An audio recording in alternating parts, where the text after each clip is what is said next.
Hi everyone, my name is Sarah. Welcome back to my channel. So I know I said I was going to work on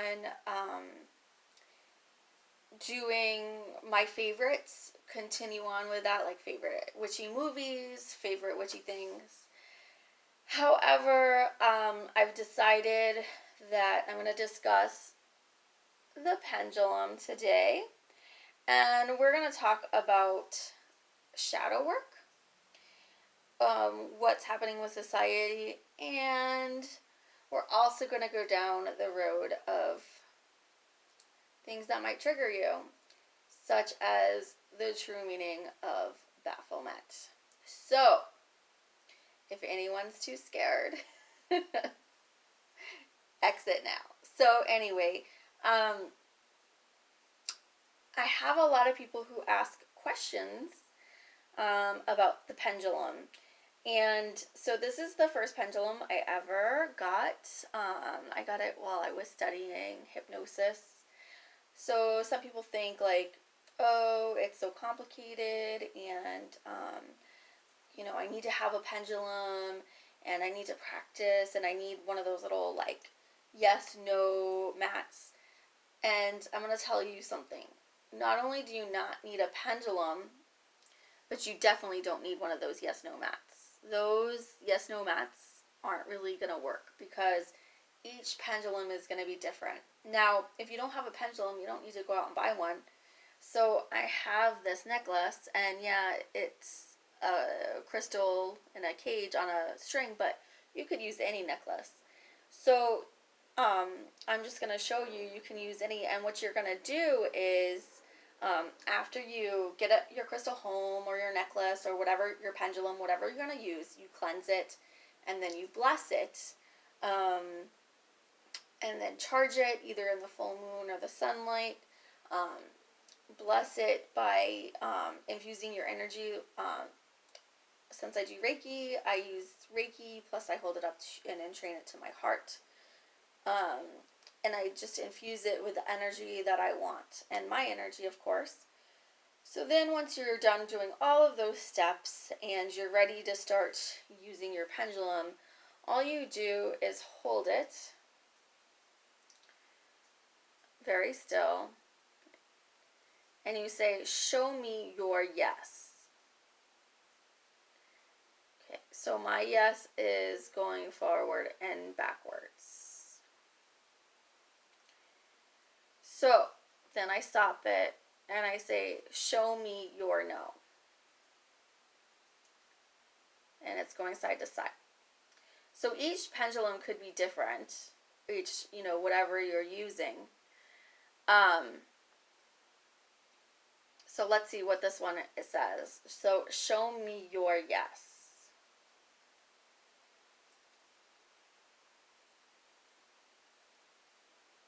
Okay, show me your no.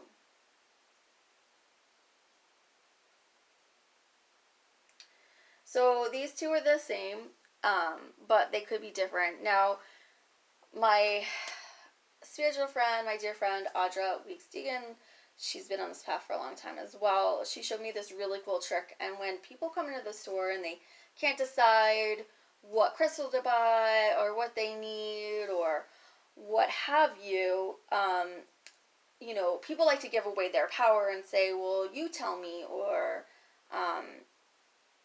you pick it for me. No. That's not how witchcraft works. That's not how being a witch works. Being a witch is about being empowered and about knowing yourself and about researching and making your own decisions and following your intuition, following your heart. Don't give away your power. Don't give away your power at all. So what you're going to do is, I can't really show you because, well, let's see. Maybe I can. So you're going to stand up. Okay. You're going to stand up straight and you're going to take like 3 deep breaths in.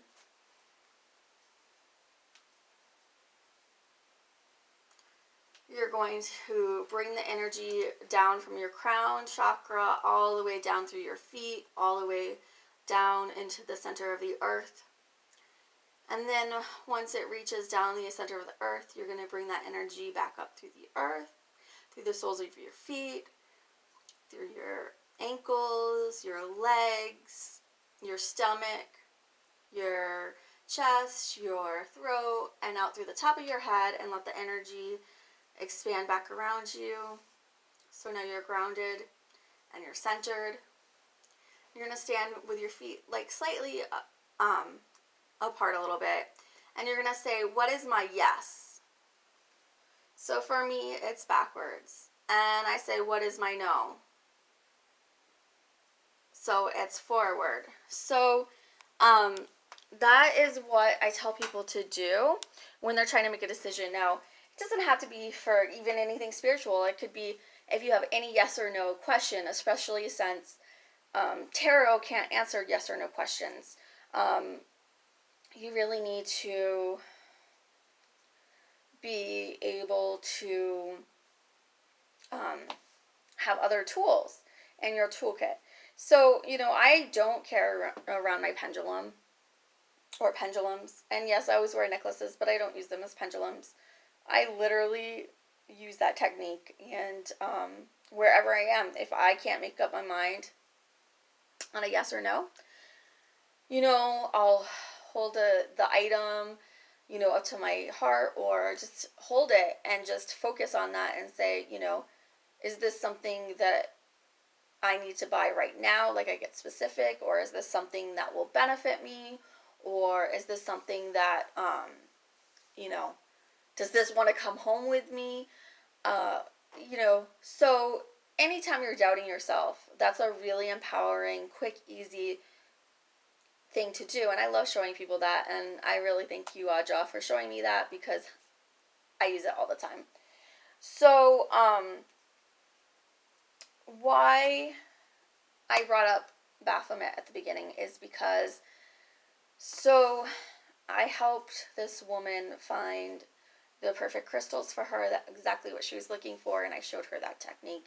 And she was so excited that she brought her husband in, and he was, I was trying to talk to him and, help him and, give him some suggestions and ideas on crystals that would help him with what he was he was trying to work on. And he leans over and whispers in his wife's ear. And I didn't hear, I actually didn't hear. I usually hear everything. And even if I don't, physically hear it, I spiritually hear it. I didn't hear anything. He did really good of not letting me hear. So, but she ratted him out. So she goes, okay, so don't be afraid that there's a devil in here. Just focus on the crystals. So, what she was talking about is we sell statues. And we got a new big Baphomet statue in. And it was terrifying him. I mean, I could see the panic. I could see the anxiety. I could see the fear. And that's him giving away his power to something that he fears. And by doing that, he's attracting what he fears. So anyway, I said to him, it's just the three of us here. We're talking about crystals. Crystals are not, bad. They're not evil. They're not negative. Don't give the power, don't even think about the statue. It's not there. It's not there. It's not for you. Don't worry about it. So I got him kind of calmed down, and he was able to focus, and, his wife calmed him down, said some calming words to him, and we were able to find him some crystals, and we, got him a cage, but, and I know that, in the spiritual community and, the conspiracy theory community, everyone talks about how, that being is the devil. However, it is not. And it's representative of the universe, and, how the universe is made up of light and dark, good and bad, yin and yang. male and female, masculine, feminine, duality. We live in a universe, in a dimension, and a physical plane that is third dimensional. So we have the polarities. So it's neither good nor bad.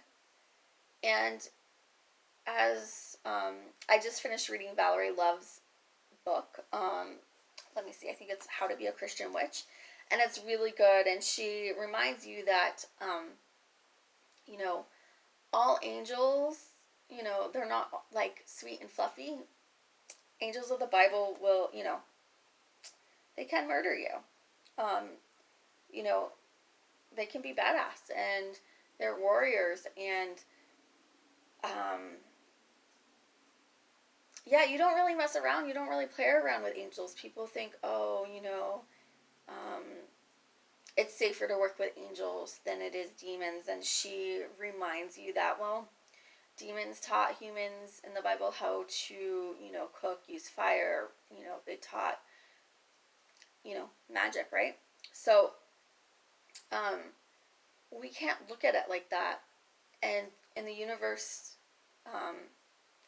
there's everything. We can't have, we always say, oh, there can't be, you know, light like destroys the darkness, but really we need both. Like, we really, you wouldn't be able to see light without darkness, right? So, and we need that depth.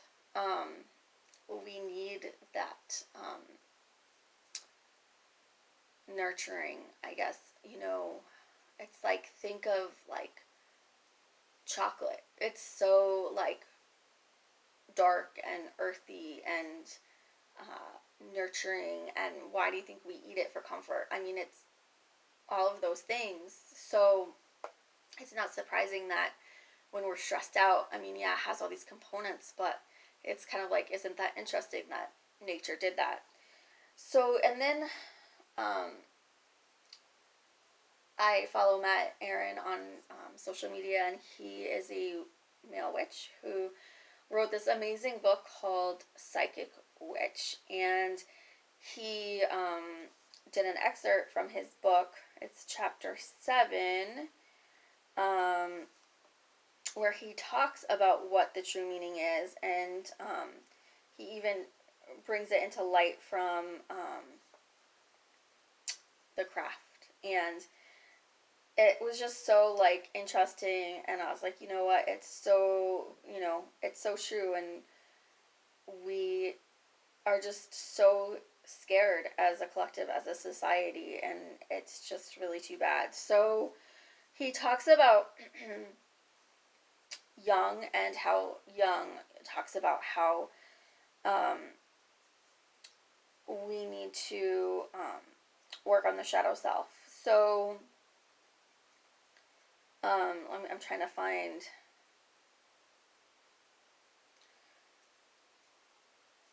I don't want to like read his whole book, the whole chapter. So it says, Jung proposed that one becomes enlightened about one's nature by not only focusing on the positive aspects of ourselves and our spirituality, but by also confronting our own shadow self. Like a child who is ignored, the more one refuses to confront their shadow self, the more it throws tantrums to get us to acknowledge it. The most common method of our own shadow self trying to get our attention is to project it upon other people and to try to battle it externally, which only perpetrates the problem of disowning our shadow self instead of acknowledging and integrating it healthy. So this gentleman was projecting his shadow self, his fear, his programming, his, you know, from Hollywood, from Christianity, about, you know, what this represented. And so, I'm going to read you this.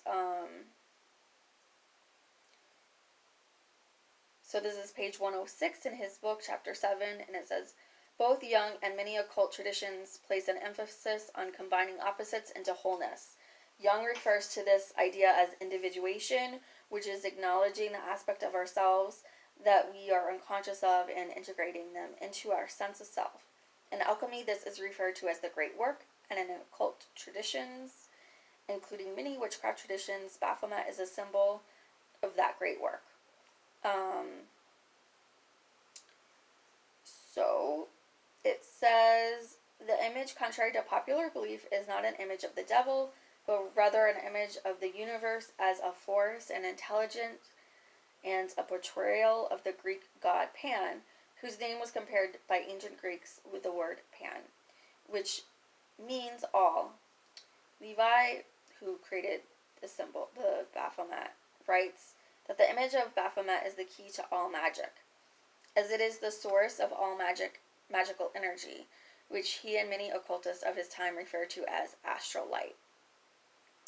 It is the image of all the forces of the universe combined into one symbolic entity. It is male and female, light and dark, all the classical elements, animal and man, above and below, angel and demon. On the upraised arm is the word solve, an alchemical term for breaking down of elements. On his lowered arm is the word coagula, which is the alchemical term for uniting elements together. It is the source from which all things come and to which all things return. Just as the traditional prayer in the fairy tradition states, Holy Mother, in you we live, move, and have our being. From you all things emerge, and unto you all things return. So,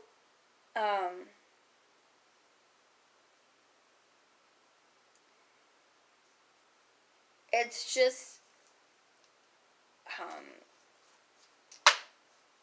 the duality of the universe, of reality, of this dimension. Is it all like this? I don't think so, but it is here. Dark is not bad. Feminine is not bad. Trust me, we're not evil, as some people like to think. So it's just a very interesting time that as a collective we are seeing shadow work on a mass scale, and we've all been forced to be quiet and go within, and hopefully, some of us are taking the time to not have the distraction of TV on telling us what to think, but that we're really trying to do the work, and I think a lot of people are, and I feel like that is why this moment in time real changes are happening in society, especially with the Black Lives Matter movement, and I think it's a beautiful thing, and I think it's about time, and it's sad that it had to take this long to come about, to happen, and I enjoy that people like Amber Ruffin can, say her experiences on, the late TV show, because late night, it used to be so dominated, and it kind of still is, by men and white old men, and just having voices, and these discussions, the hard discussions, and really looking at the problem of, rebalancing power, rebalancing, we're seeing where there's imbalances and issues within the medical community. That was the first thing we noticed, and then now we're seeing that there's issues, an imbalance of power within law enforcement, that this entity that is supposed to keep people safe is actually a danger to more than half of our population. And that there needs to be accountability. I mean, their job is literally life and death. And I know it is for, the officers, but, they shouldn't be killing the people that is part of their community, innocent people. And They shouldn't be using excessive force. And it's horrific. It's really, really scary, the images. It's really sad. But you know what? It's really inspiring to see the protesters, and it feels like the protesters are actually making headway. Like, it, you know, how it's tearing down the statues of old white racist people who represent, you know, the ugliness of our history, which, why is it there as a constant reminder? Yeah, I mean, that's so traumatic. So I think that renaming streets and taking down these statues and having these questions and discussions, and it's really a beautiful thing. And I know that, you know, the boomer generation, like I read this article, this boomer, he wrote that, you know, he thought that, you know, all these issues were taken care of back in the, you know, summer of '69, and, you know, the movie Look Who's Coming to Dinner or whatever, like, that it was done, like, that we had reached racial equality, and surprise, like, we haven't. Even though, you know, we had shows like The Fresh Prince of Bel-Air in the 90s with that episode with Carlton getting pulled over, and was it Carlton or was it The Fresh Prince? Like, I just remember watching that episode and just, you know, crying.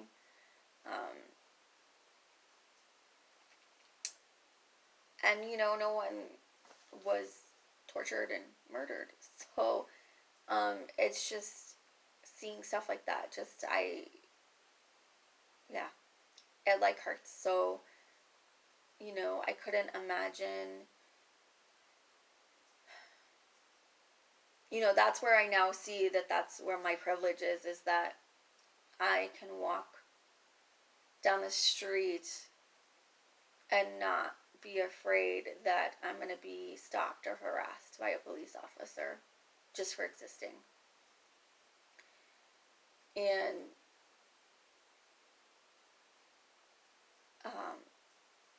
having to look at that and acknowledge that it's not white guilt, it's just a realization that we have a lot more work to do. That just because we have, you know, multiracial friends or black friends or people of color as friends, that as a white woman I can do and say and go places that maybe they can't, and that's horrible. And so that's part of our collective consciousness of shadow work, is we're bringing all of these issues to light, and we're saying, you know what, we didn't resolve all of these issues back in the 60s. We didn't resolve them, you know, in the 90s. And, you know, we're in a new century and we're in a new decade, and maybe it's time, because it really is, it's really time that Black history shouldn't be Black history. It needs to be a part of history. Just like women's studies, which is women's history, shouldn't be separated. We need to tell a more complete story of history. It shouldn't just be his story. It needs to be our story. And it needs to be the correct story. Like, no more lies. I think we're all, I mean, I couldn't imagine being a child today and, you know, having all this knowledge at my fingertips, because I know I'd be that kid, like, on YouTube and doing research and learning about everything, because that's just, you know, what I do, how I am. And I would have a really hard time in school, I think, as a child. I think I'd be very angry, like, but that's not true. Columbus did it. I mean, everybody knows Columbus did not discover America. So, I don't know, like, how do history teachers teach this and not just feel like, ugh, I don't know. And I don't know, how do kids just, do they just accept it? Is that just, because that's what we are taught to do, especially now? I mean, are kids allowed to debate, or is it just, study for the test, are you learning? Like, I don't know. I mean, that's the other thing, is we're seeing that schools aren't adequate, the way, just everything, and I don't want to get caught up in like conspiracy theories. Like, I really, even though, I was really hopeful that heat would kill this situation, like the first situation that we were dealing with in 2020, and that, or that, like Sylvia Brown said in her predictions, that this would happen, but then, like, as quickly as it appeared, it would just disappear. I was so hopeful until now, and seeing that, surprise, it's still here, and,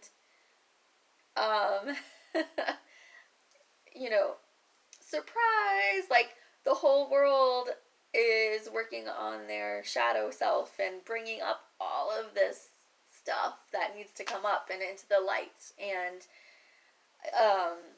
so at the beginning of 2020, because of a tarot spread that I had done, and I posted it on my Instagram account, it, talked about like how 2020 was going to be a year of balance, and balancing out the energies.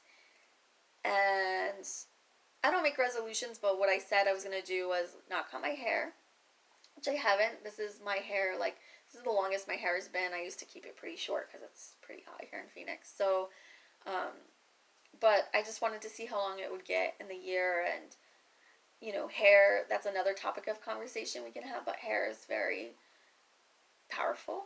And I just wanted to leave my hair. So, plus, it's like, and now it's like, I wouldn't want to sit in the chair with a mask on for, half an hour, 45 minutes, an hour while I get my hair cut. No thanks. Like, so, and I said, that I was going to do a lot of self-work and reflection, and that I wasn't going to give my money away, that I was going to stop, giving my power away. I mean, for me, I would take classes and workshops as, like, entertainment, as fun, as a way to network and meet people and make friends. And, I mean, but when I started to just get kind of bored and, like, I could teach the class, it got to the point where it's like, okay, maybe I need to figure out why I don't want to teach classes, or figure out why I don't want to give tarot readings, and work on myself and really, see what's stopping me, what is, like, stuff down in the shadows of, of my, programming, what do I need to change? How do I change it? So I can be empowered, because really,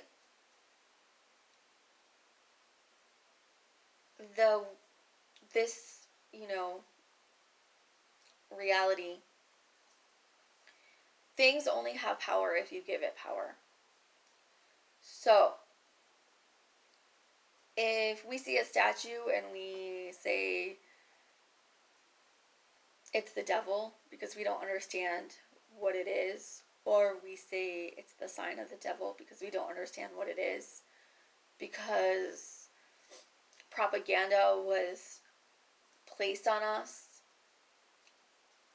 and through that propaganda is that fear. Like, okay, so you give your fear to that object, that thing. Now you've given your power away. That thing has power. You've given it to that. No, I want to keep my power. I want to keep my energy. I want to, and that's what magic and witchcraft is about, is not giving away your power. So when you're starting off on this path, it's really important to, definitely ask questions and research and, network and take lots of classes and, but don't give away your power. Don't be like, this person knows better than I do. Like, they need to tell me what crystal I need to work with, or they need to tell me, what essential oil I need, or, sometimes that will happen, like, but I feel like it happens more organically, like you're just talking and someone's like, oh, well, I use this for blah, blah, blah, and you're like, I needed to know that, like, thank you, or, I could not figure out what I wanted to discuss, and after, this weekend, that event, and then seeing the meme, and then my friend saying, hey, Sarah, we have conversations, like, is God good and bad? Which, I mean, hello, especially if you were raised Christian, you know that, especially the God of the Bible is not a fluffy being, not at all. So it's interesting that we have these polarities, that we think that God and angels of the Bible are good, while, demons and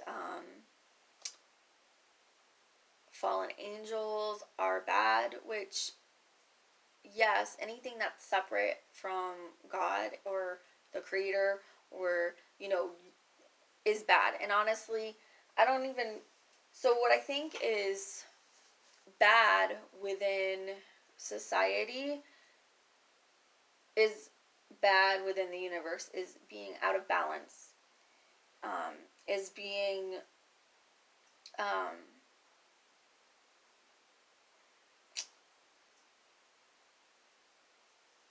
out of the flow. So that's what meditation does. When you meditate and you practice meditation, it gets you in the flow. It gets you flowing with the universe. It's like, think about, going on rapids, in a kayak or a canoe. If you go with a flow, like, it's going to be so much easier. But if you're trying to, like, go upstream, even if it's, not rapids, you're not going to be able to do it. It's going to be a lot harder. It's going to be a lot more difficult. And I really liked, in the book Eat, Love, Pray, where when she's at the end, when she's praying and she's like studying with a shaman, and the shaman tells her, you can either meet God by going up, or you can meet God by going down. Now, it's a lot more easy to go up than it is to go down.